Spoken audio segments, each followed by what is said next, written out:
Hey, what's going on, fam? This is part two of what men need to know is okay. Look, man out there, and I'm talking to you. Do you feel angry, irritable? Have you had a loss of interest in doing family things? Do you feel tired? Do you feel a lack of interest in those hobbies that you used to do? If so, I'm literally talking directly to you. Did you guys know that men make up 3.6 times more suicides than women? So let that sink in for a second.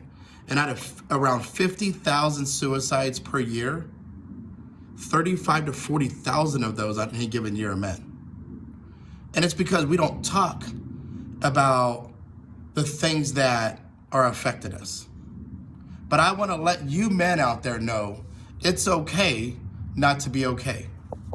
Look, I just went through this myself 5 months ago. I find myself to be super resilient, super passionate, super excited about things that are happening in my life. And about 5 months ago, after 18 months of just being wore out at work, I found myself empty. And my wife, I was kind of gotten a little bit of an argument, and I was just being rude, frankly. And she asked me, she said, "What's wrong with you?"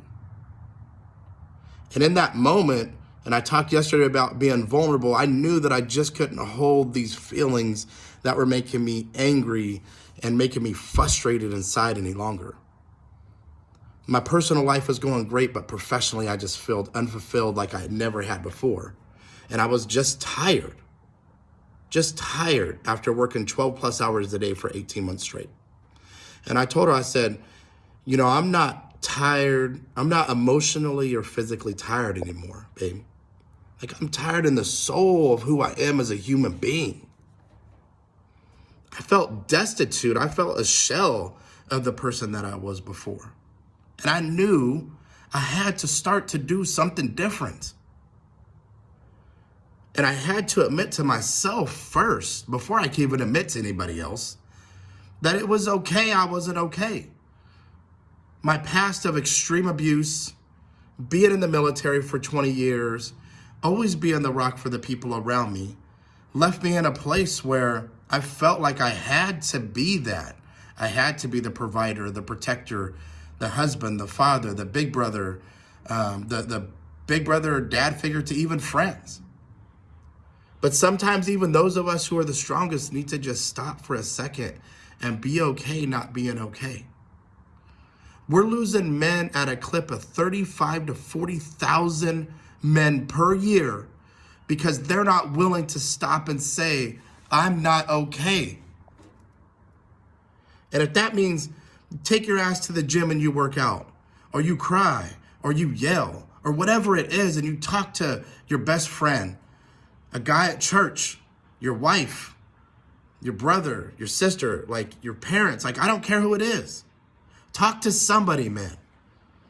It's time for us to start putting what's happening up here that's affecting what's happening down here first.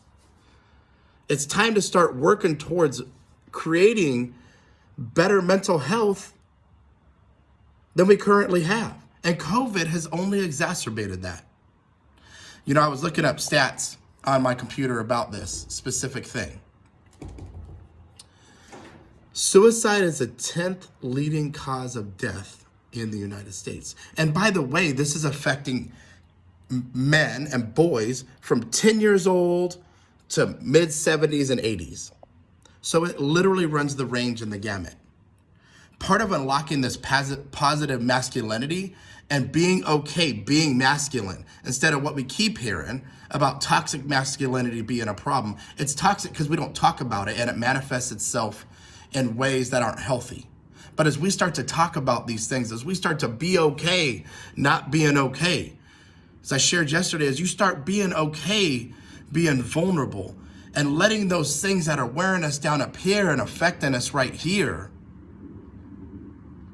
be different and start loving yourself different, which allows you to love the people around you different, which changes the dynamic of everything. As we start getting to a place where we're healthier mentally because we're taking that serious. And it's not always just about our physical health or our physicality as masculine men. As we start promoting and showing and supporting other men and this positive masculinity thing that needs to happen in our society, the dynamic of what men bring to the table will change in a way that it just hasn't before. And so I need some other men out there that are championing this. I need some other men who are willing to go to bat for men and have this mentality where iron sharpens iron. We start asking each other how we're doing. We stop competing against each other every single time we're talking. Let me create a space for each other where it's okay not to be okay. And women, I love little tips for you guys in here too. Ladies, I'm talking to you. Because you guys got to continue to create that safe environment for the men around you to not be okay. And to be allowed to share their feelings in a way that lets them get the things off of their chest so it doesn't negatively manifest itself. So look, guys, I hope you're with me on this series. It's just a little 5 to 7, 8 minute videos per day to help us unlock our full potential. You out there, man, you deserve to unlock your full potential. You deserve to be happy. You can provide and protect yourself and the people around you love the most by fighting for what's up here, fighting for your mental health. So it's okay not to be okay. And if you feel like you don't have somebody to talk to about it, you know what? DM me, hit me up. And if you're listening to this, share this far and wide because we need more men to hear this. We need more men to be vulnerable. We need more men to know it's okay to not be okay. So I'm excited to continue this 9-part series. I love y'all, and we'll see you guys tomorrow.